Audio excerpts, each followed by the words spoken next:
Over 50% of the population now has either a food allergy, is on a diet, or has a nutritional need that impacts their choices when dining out.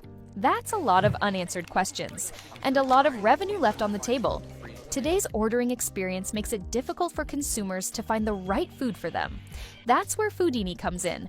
We start with whatever data you have: menu, recipes, ingredients, and product spec sheets, pulled right from inventory management systems or manual documents. Our engine drills from menu to dishes, then the products and ingredients in those dishes. And we go further to get the sub-ingredients in those products so nothing is missed. Dietary AI tags every allergen and dietary need in seconds, then registered dietitians verify the edge cases. You get AI speed plus human accuracy. The result? A personalized menu with accurate dietary information everywhere customers order, whether that's in the restaurant, ordering online, via kiosk, or a delivery platform. Simple integration options via direct link or API means existing systems work exactly as before, just with the data your customers need. Attract more guests, capture valuable customer data, let your menu be the expert, and reduce the risk of a mistake. Turn dietary chaos into a competitive advantage. Integrate dietary intelligence to deliver a truly personalized experience for all guests.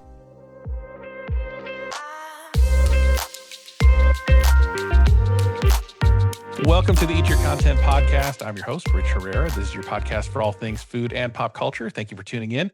Just a reminder to follow me on socials at Rich Herrera and at Eat Your Content on TikTok, Instagram, Facebook, X, and anywhere else you get your social media. Also, like and subscribe on your podcast player of choice so you'll know when new episodes are dropping. On today's show, I am continuing a series on food and AI. There's nothing permeating pop culture more than AI. And why not food? So with me today is Dylan McDonnell. He is the founder of Foodini, an app that makes eating out a little safer for folks, I think is the best way to describe it. When you go out to eat, it can, for some people that have food allergies, it can be a little bit of playing Russian roulette. Dylan McDonald is here to solve that problem. Dylan, thank you so much for joining the podcast. Not at all, Rich. Thank you for having me. Great to be here. Yeah, so I kind of want to get a little bit of your background and food. This is kind of in the realm of food safety, but you're taking a more technical side of things. But you started out as a lawyer. When did the shift become being a lawyer to this app that helps people find a safe way to eat, go out and eat restaurant food and not possibly have an allergic reaction? Was there a moment for you that maybe had that happen to you and you saw a need?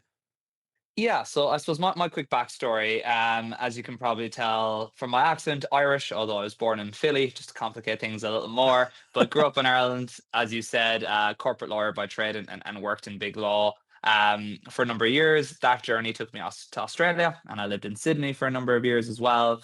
And it was while I was there that I initially came up with the idea for and started the company. And to your point, or like where it stemmed from, I was diagnosed celiac when I was 10 years old, so have to follow a gluten-free diet.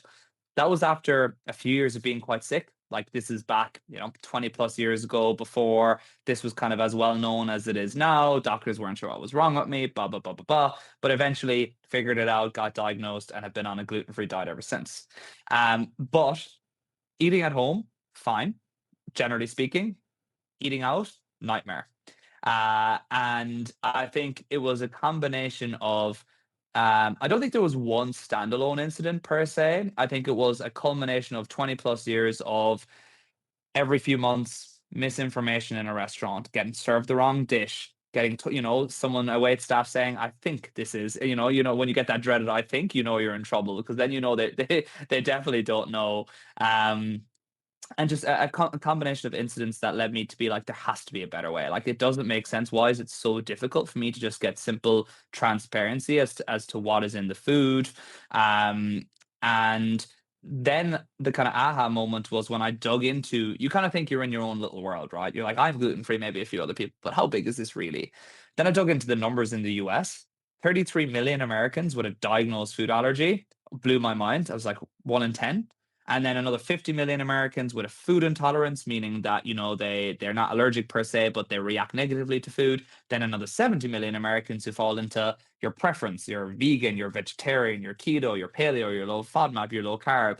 And so I just couldn't understand how there was such a big market for, let's call it, ingredient transparency, but just such a lack of data that could power that type of experience. And so I spent a few months kind of still as a lawyer, like doing all this research, talking to consumers, talking to people in the restaurant world to try and educate myself as to why this was the case and if this was a problem that could be solved and should be solved. And once I kind of got the conviction that I believed that this was a cause that needed to be, someone spend some time working on, I took the leap and yeah, found myself um, deep in the world of food allergies, dietary needs, and restaurant menu schemas, which I had not thought earlier in my career would be working on. Yeah. So when you were developing this, as all entrepreneurs do, you go out and kind of study what's out there, right? I don't have a lot of food. I don't have any food allergies, so I'm not privy to this world, and so my focus, I don't go out looking for apps like this. So was there anything out in the market before Foodini, and did you realize that this is definitely a niche you could fill, or what was some of the competition that you thought was falling short? Not to name names, but where did you see some apps like this maybe falling short that your app can fill?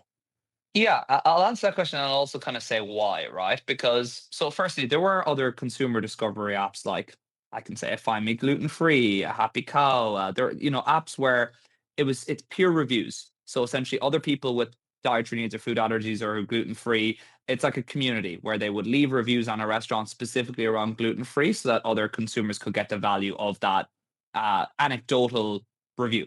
And like, don't get me wrong, I like this is valuable, right? Anything is better than nothing, and this is what the community has had to rely on is word of mouth or reviews from other people. But I was looking at it and was like, the restaurant or the food industry is inputting nothing here. This is fully consumer, it's fully word of mouth.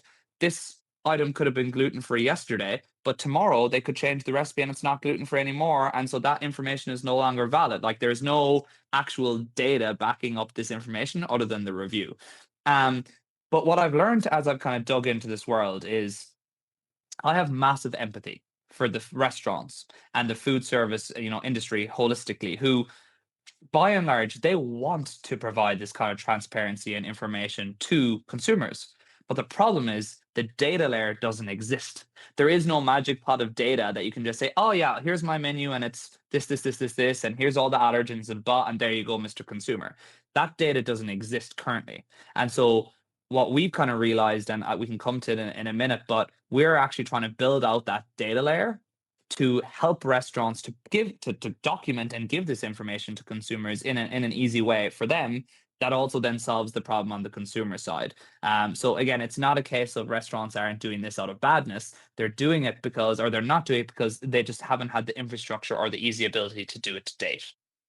So current apps are depending on Yelp-like reviews to maybe tell you, "Hey, the server thinks there's not gluten in this." And we just discussed, maybe not, and you're still kind of taking your chances, whereas Foodini, you're really getting granular and looking up, getting the information from the restaurants, cross-referencing that with ingredients that they're saying that they're using, and then yours goes a step further and actually employs dietitians to verify this. Tell me a little bit about that aspect of it. Yeah, so I think the easy, and anyone who's listening who works in the world of food service will understand that, like, to do this properly, there's really kind of three buckets of data that we identify that we need. We need the menu and the modifiers that we normally get from the POS. We need recipes, which normally live inside inventory management or recipe management tools if they exist. And in a lot of restaurants that isn't the case, but most like chains, groups, have that information documented. And then we also need the product data. So it's the US Foods, the Cisco, we plugging into their databases to pull. Once we know ketchup is in an item, ketchup isn't good enough. We need to know, is it Heinz ketchup, or is it Dillon's ketchup, or is it Rich's ketchup? Because all of those things have, each of those brands has different ingredients and therefore different allergens. So we need all kind of three buckets of data. What we have then built is an AI solution essentially that aggregates that data and accurately builds that comprehensive menu tagged with recipes, tagged with ingredients, tagged with allergens and dietaries, which allows us to power a personalized ordering experience on the consumer side. But just finishing off the back end piece, we have a team of dietitians who have one trained the large language models and the kind of AI to be able to do what it does in an automated way. But invariably, I would say in the vast majority of onboardings we do, there's still some human required questions. Like, you'll see a crazy named menu item like Dylan's rocket ship. And it's like, well, what is, the AI often, doesn't have a data point to understand what that menu item really is. And that's where you still need the human in the loop, both QA, but also, confirmation of anything the AI is unsure on, and also who generally interact with the restaurant to verify and make sure that we have done the job properly. So I think it's very hard to do one without the other, especially in this kind of, until the training data gets to such a point that we're confident that it's like 100% of the time. But ultimately, the experience that powers, once we have all the data correct and aggregated, and bearing in mind, we do all the heavy lift, like we exist to do this work for restaurants so that they don't have to do it themselves. And we've had plenty of restaurants who have very little data whatsoever. And in that scenario, we'll hold their hand through the process and, again, do all the heavy lifting to make this as easy as possible for them. But once we have that confirmed and verified, essentially the experience on the consumer side is we'll put a QR code on the restaurant menu or menu board. We'll put a button on the restaurant website in the menu section, allergy dietary menu. Consumer scans the QR or clicks the button, pops up a web app experience, so they don't have to download an app. It's a URL experience. They create their dietary profile, choosing from 150 different diets and allergens, so gluten-free, vegan, sesame, keto, save, and instantly the menu auto customizes to them. Here's what you can eat. Here's what you can eat with a modifier and what that modifier is. And here's what you can't eat and why, because it contains this ingredient and that ingredient. So it's a completely personalized menu experience for the consumer based on their personal dietary profile. So, do you kind of see the future of dining out to be all, not I want to say all about, but about personalization because of the fact that there's so many allergies out there now that people have. Knowing what's right for me, is that where the future do you think is going with these restaurants? We think so in a big way. Like personalization, it's funny you use the word. It's the word, it's the buzzword of today, right? Consumers, no matter where they are or what they're interacting with, expect experience that are personalized to them. And you look at everything from the food as medicine movement. You look at what's happening with Function Health and Superpower and all these companies that are letting people, test their gut and their microbiome and all their biomarkers and understand what foods are agree with them or that they should eat less of or more of or whatever. You look at what Mark Laurie and his vision at Wonder is to send out testing kits to people, allow them to understand their body, and then make tailored meal kits for them based on those results. So like this is I really do believe the future of dining and food holistically is a much more personalized experience. And the number one thing other than outside of like cuisine or like spicy or doesn't like is what preferences does the consumer have, but whether that's health, medical, or just preference lifestyle that dictates what they can and can't eat, and how can you as a restaurateur optimize the experience to them accordingly. So I think in the next few years we're just going to continue to see more and more and more and more drive towards personalization across the board. So, on a scale of 0 to 100%, what percentage is this app ready for prime time? Like, where are we in the development cycle? We're ready for prime time. We're currently let me answer that in a few different ways. So there is definitely sequencing for us as a company, right? We Step one for us is working with restaurant groups to document this data for them so that they can put it in front of their customers. It's number one. Number two is we're working with a lot of the major online ordering companies to integrate this within that tech stack as well, so that this data isn't just on your physical menus and your own internal website, but it also actually plumbs into your first party ordering, your third party ordering, so that your kiosks, so that once we are the single source of truth that powers this everywhere and keeps it up to date for you for all times. That's number two for us.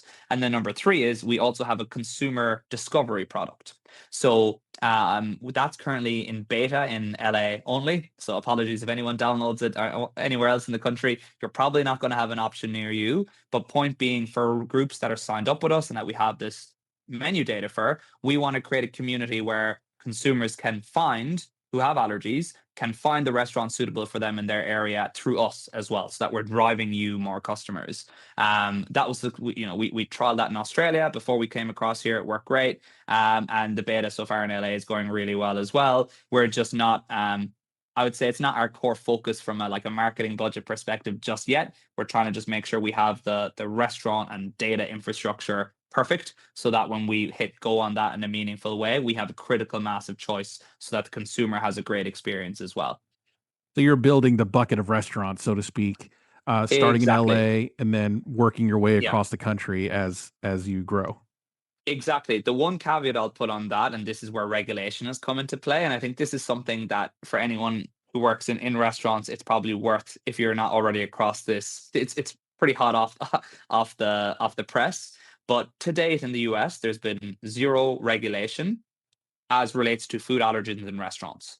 The only requirement was that if you have 20 plus locations, you had to label for nutrition on your menus. That's why you'll see it at Sweetgreen and Chipotle and McDonald's all have that caloric information on all of their menus. On the 13th of October, as in 3 weeks ago, Gavin Newsom signed in California the first piece of legislation as relates to food allergies in restaurants. Um, Effective 1 July next year, any restaurant group that has 20 locations um, nationwide, where one of those locations is in California, must label their menus for for the major 9 food allergens, and that's physical and digital menus. So that essentially means, Rich, that every enterprise, mid-market, or small chain in the country, other than there's obviously some that don't have Californian locations, will be required to do this exercise if they haven't already. And that's not just documented, but it's also put it in front of your consumer on the menus as well. This is, as we see it in the world we live in, the first domino to fall towards this being effective in every restaurant in the country. New York already has introduced similar legislation that is a few months behind, but that currently in draft form applies to all restaurants in New York. The senator in California has already committed to go back and make it applicable to all restaurants, not just 20 plus. And there's other states that are getting ready to launch the same blueprint of regulation as well. So this is coming, and it mirrors the approach already taken in Europe, already kind of in Australia and other places around the world. The US is behind here, and so part of our messaging, I think, to restaurants is, guys, this is coming anyway. It's, I can talk to you about some of the benefits of actually publishing this information, but we believe this is going to be standardized across the country very shortly. Yeah. So I have to imagine for you to scale up on the restaurant side of the house, chains are probably going to be an easier thing to do, especially with this legislation you were talking about. All they have to do is just give you access to their menu, give them access to their ingredients, and you just plug it into your system and you're good to go. But let's talk about the local mom and pop restaurants, the locally owned. How much more difficult is it going to be for them? Some of them, they the legislation doesn't require them if they only have, one restaurant on the corner, Yeah. to list their ingredients. What are you doing for those customers or those restaurants so that they, want to be mindful of what they're serving and be part of this? What are some of the hurdles that they would need to go through to sign up? Or how easy is it for you to help them get loaded up onto your app? No, it's a great question, and the short answer is we started working with SMB. Like, that was our bread and butter. Like, when I was learning about this world in this industry, it was the local mom and pop shops that we signed up first and handheld through this experience. So we get inbound every day from small businesses around the country who want to do this and who may have struggled to do it internally so far. So what I would say to every mom and pop shop, right, is three things. The first is, I highly recommend, put Foodini to one side. I highly recommend that every restaurant in the country should, at a minimum, do food allergy training for their staff. I think your staff still are your main line of defense against this issue, All it takes is one staff member on one day to forget that there's sesame in the hummus or whatever and serve someone who has that allergen, and you have a major problem on your hands, both legally, but also from a brand and PR perspective. So, food allergy training, number one, I think should be a non negotiable. Number two is to document your food allergens. There's if you don't want for some reason to put it in front of the consumer, that's your own decision. But not having it in-house somewhere, I think, is a major risk, because again, if you don't have it documented, how can your staff answer the question? Like, you're not even giving them the data to go back into a binder and find, you have to have that at a minimum. And then number three, and again, this is my opinion, but I think everyone should publish this to the consumer so that they can see this information and not always have to ask the staff, because asking the staff is normally where mistakes happen. 54% of mistakes that happen in restaurants around allergens happen after the staff have been notified, and it's human error stuff. So publish a single source of truth so that consumers can make an informed decision themselves. If you don't want to use a digital solution like us, do it on an allergen matrix or on a PDF or whatnot. Now, back to your question. I think the main reason that a lot of restaurants don't do what we do is because it's hard, right? They look and they're like, oh my God, I have no idea where to start. It's going to take me forever. How am I going to get it right? How am I going to keep it up to date? So we make it super simple. You send us what you have. We had restaurants who've had a menu and nothing else, and start from there. And what our tech does is it identifies the more information you send us. Don't get me wrong, the easier it is, because it's a data situation ultimately. But you send us what you have, our system ingests it. Our system identifies the gaps and the questions that need to be confirmed. We have a dietitian team who run the onboarding process. We'll send you the list of questions. We'll walk you through them. We'll, typically 1 hour onboarding session, maybe a second one if if you gave us very limited data and we need to go back a second time. But typically, assuming you're responsive, we can get you set up in a week or two. And again, we're doing all the heavy lifting. You're just sending us the kind of the data that you have. So I love working with mom and pop shops because, the chains are great, but ultimately I think the real value for consumer a lot of the time is in that local gem down the street on the corner that, doesn't have 500 locations. People want to discover those places and not always eating, the major chains. So we're here to make it easy for those small businesses. Yeah, I like what you're saying about making sure your staff is trained on food allergies, because your app is great. It can list something that's gluten free, but it's not going to do anything about the chef that messes up in the back and cook something gluten free on a gluten surface, right? Doesn't have a clean space to cook that food, and then you end up messing up on that end. So definitely, there's some things that a restaurant needs to do besides depending on this app. It's like, oh, we're on this app, it's gluten free. Well, you still got to train your staff too. So that's definitely something good. And I like that you mentioned. It's funny that you mentioned that LA was kind of the beta testing area of the United States, because I'm in Jacksonville. As I was researching, I downloaded your app and I was like, oh no, there's nothing in Florida. And so I'm glad you told me and the audience that, hey, we're only in LA right now, but hopefully soon going coast to coast. But speaking of going beta, launching in LA as kind of a test market, have you gotten any testimonials back that really kind of like made you realize this is worth it, either from the restaurant side or from the consumer side that maybe sent an email or maybe got some from the restaurants like, oh my gosh, I don't know what I did before having this. What are some testimonials that you can share?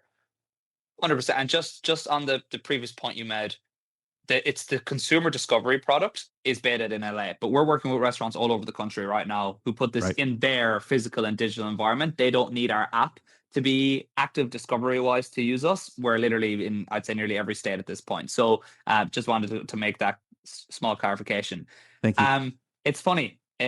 I'll talk on the consumer side first. Like, from the first day we've done this and even launched beta products out there, the feedback from the allergy community is honestly, I think, what makes us get up every day. We've had moms been at conferences with moms of kids with food allergies who've like been crying, saying like that's something that they literally can't sleep at night because they're so afraid that their teenager who's now out of their sight is like going out to dinner with their friends, and they don't believe the kid is going to like tell the staff strongly enough about the severity of their peanut allergy, and like they can't keep them home, but they can't protect them out, and like what is out there to actually make sure that they're eating the right thing, and they don't trust the staff because, like myself, they've been burnt so many times. So the consumer feedback is almost always overwhelmingly just really excited that there's transparency, because ultimately that's what they need to protect themselves or to make informed decisions based on their lifestyle diets. And so I could give you 10,000 examples of those, but it's fairly unilaterally extremely excited.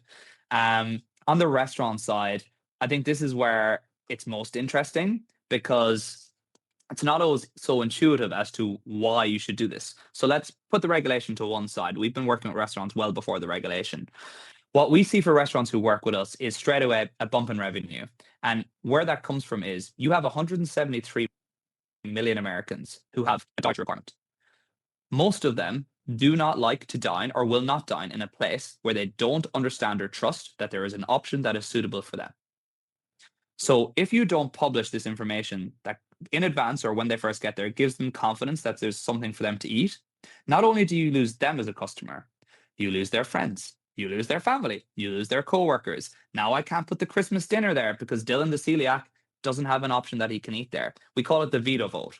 And so not only is it a revenue loss for all the restaurants who don't do it, but it's such a major revenue opportunity for the restaurants who do it to have a competitive edge against, your local competition. So that's number one. Oh, and the other point on that is there is no one more loyal than a food allergy customer, because they find it so hard to find places that accommodate to them That's right. that once they do, they will go back again and again and again. So that's the first big thing. Then we also see on average a 60% reduction in the number of questions being asked to staff. So saving on labor costs, moving the line quicker, and accordingly as well, by now having the single source of truth and not depending on the employee always to be the defensive line, a massive reduction in mistakes and incidences, which protects you from a PR perspective, a legal perspective, a brand perspective, which is obviously pretty critical. And then the last major one I'll put here, because there's a few others, is data. We can also tell a restaurant, last month in X location, you had 1,000 dietary profiles created. 40% were gluten-free, 25% were vegan, 10% were keto. You have no keto-friendly options on your menu. If you swapped out this one ingredient and these 6 items, they would all become keto-friendly. That could drive your bottom line by X or Y. So there's a menu optimization point and then also a marketing point, because now you also understand your consumer and what dietary profiles they have, and you can kind of react accordingly. So the benefits to restaurants and to anyone in the food service industry that we're working with, frankly, is I think very compelling. Any of those segments as a standalone, I think, is compelling, but when you combine them all together, I think it gets to the bracket of no-brainer. So beyond just having your menu optimized for allergens, but also a consultative approach of, hey, switch out this ingredient and you're going to be serving a lot more people. That's amazing. Exactly, because that's the problem with, you'll see some menus that currently tag for allergens, right? They'll have, generally it's gluten-free, vegan, and vegetarian. I've seen very few that go beyond that. Maybe you'll get a dairy-free.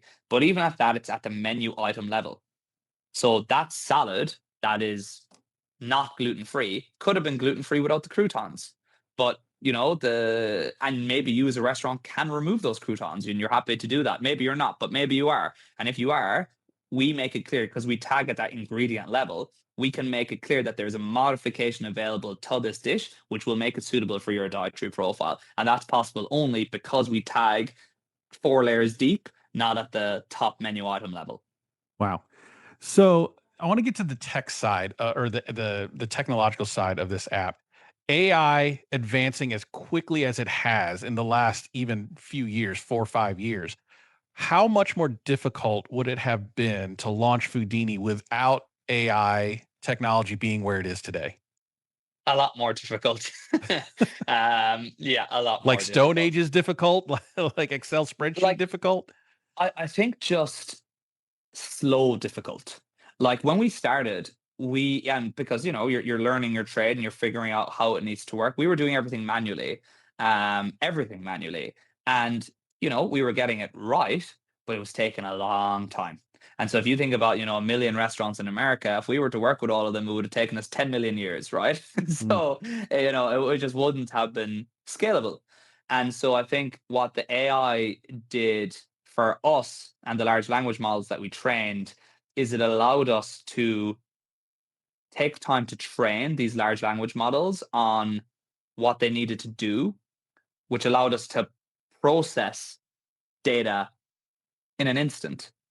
and identify the gaps that we were previously taking us days to do manually, and then make sure that the dietitians were spending their time focusing on the gaps and the issues and the questions versus all of the data entry and basic data processing, which ultimately is just repeatable after a point in time, right? And so I think what it's done for us is it's made us scalable. It's made us more accurate because human error is pertinent everywhere. Now, not only do we've QA obviously with our registered dietitian team, but we have AIs running tests on AIs, running tests on AIs to make sure that there is literally no mistakes anywhere in the infrastructure at all times. So um, it honestly, it completely changed the game for us in terms of how we can scale this business, and how we can do it accurately and confidently. Noting trust and accuracy is such a key component of what we do as a company and as a brand. Yeah. So do you think AI is just going to embed itself more in the food industry? And in what ways, broadly speaking, do you see AI kind of revolutionizing the way we eat out? Well, just look at what happened. Was it last week or the week before, where OpenAI announced the partnership with DoorDash and a number of those Yeah. other ordering companies? You're like, very shortly, you're going to type into ChatGPT, order me a chicken burger on DoorDash, and it's just gonna, it's all the same as Etsy, same as a lot of the e-commerce stores. Like it's coming fast. Like people, a lot of the young kids now, a lot of people still default to Google. A lot of the teenagers in Gen Z go to ChatGPT or an equivalent in the same way the older generation are going to Google. And I know that's changing, and a lot of the older generation are also now using ChatGPT and the like, as the first. But um, I think it's changing the tech landscape holistically. I think you look at, we go to a lot of restaurant tech conferences and see a lot of the companies working in other segments as well. And it's coming everywhere. Like, how can it not? You've voice AI is becoming big, customer service AI. I think AI is going to be used a lot more for predictive and personalization, back to what we were saying earlier, like learning about Dylan, the consumer. Okay, he's gluten free. Okay, he keeps ordering these type of products from these type of stores. He's now on vacation in Jacksonville. Like, I think the Uber Eats and DoorDashes of the world are going to get to a point where they can hone right in on what Dylan, the consumer, is most likely going to want to order and from where, and that's going to be the first tile at the top of my search feed, and it's going to be right more times than not as well. Like, these are the kind of things, as these big companies keep gathering more and more data on the consumer, I think the AI is going to be able to really, really allow them to hyper personalize the experience. And I think that's what the consumer wants as well, to be frank. But it's also going to drive a lot of more revenue for these big companies as well. So pretty soon it's going to be like, "Hey Siri, order me some food," and it's going to respond with your usual, and you're going to say, "Sure," and it's just at your Yeah. door. Yeah. Yeah. Literally. I really do think we're a lot closer to that than most people think. That's amazing. So, is there a dream restaurant that currently isn't on your platform that you really want to get? If you want to name names, you can. If you don't, that's all right. But is there a dream restaurant? Because I'm sure you eat out a lot because of the nature of your business. But is there a dream restaurant out there that you're like, man, I really want to get them on my platform? It's a great question. Oh, it's a tough one because we're talking to so many big restaurant groups at the moment, Rich. I'm afraid if I name one, the others I might hurt the others' feelings. I think hmm, there's so many great brands out there that I think are such a good fit for our consumer base, from the Sweet Greens and Cavas and Chipotle's of the world to the Mediocina Farms and the Bluestone Lanes, and like a lot of mid-market brands as well. We're working with great clients like Sweetfin at the moment, and Kinton Ramen, and a lot of Marriott hotels, and there's so many great brands that were trailblazers here in terms of like understanding the need for this pre-compliance and just thinking this is the right thing to do. So I think they deserve the bigger shout out. Bluestone Lane is one I'd love to get up and running. They've about 60 odd locations. We've been talking to them for a while. I think it resonates a lot with their brand, and they're very health focused. And they've an amazing product, both in terms of their coffee, but also all of their cafe offerings. So I'm very keen to get them, and we're very close. So I'm very keen to get them up and running shortly, because I think they're a really good fit for us from a brand perspective. Cool. I'll tag them in some social stuff. Maybe that'll get you over the finish line. Do exactly. That'd be great. So, one couple of last questions here. So, I'm a restaurant. I want to learn more about your platform. I want to see how what it can do for me. How do I get in contact with you? Are you on socials? What's the website? What do I need to do? Sure. So Foodini, Foodini.co is our website. On there, there's a lot more information about the process and how we work. There's also a form that you can complete there that goes straight to our team, and we get back to you pretty quickly to kind of set up an initial call or just get you up and running. If you already have your data, you can put it straight into kind of a process we have already built into the website. That's one. Two, LinkedIn is always a good place to get me, Dylan McDonnell, or you can probably track me down through the Foodini page as well. And then three, my email is Dylan that's DYLAN getfoodini GETFOODINI.com. And always happy to speak to anyone from a restaurant that's interested or has a question or even that wants to just learn more about the space. Maybe they want an introduction to a company that does food allergy training or something like that. It doesn't always have to be to work directly with us. I'm just such a huge advocate for this whole space holistically. I'll point you always in the direction of whatever I think is the best fit for you, which sometimes might not be us for some reason. Um, and equally consumers, like if there's any people out there who have an allergy or has it in their family and maybe they want to check out the app on the app store even though there's not areas in their location just to see it and understand how it does work and will work for them in the future. Love getting feedback, love hearing thoughts, love hearing suggestions.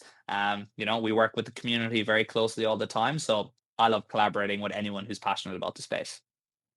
Dylan, thank you so much for being on the podcast talking about food and technology. I mean, it's amazing how far technology has gotten in the past few years, even in the food space. We have restaurants that make food by using robots, and now we have this that can help customers and restaurants avoid liability and avoid health issues with allergies. And I think you're doing a great thing. Thank you so much for being on the podcast. And just a reminder, everybody, just to follow me on socials at Eat Your Content and at Rich Herrera on all your social media platforms, and check out Foodini. It's only in LA right now, but hopefully it'll be coming out soon. And check out their website to stay in tune of when things are going to be popping up in different cities across the country, hopefully in the future. Dylan, thank you so much for your time. I appreciate it. Thank you so much for having me on. Really enjoyed the chat.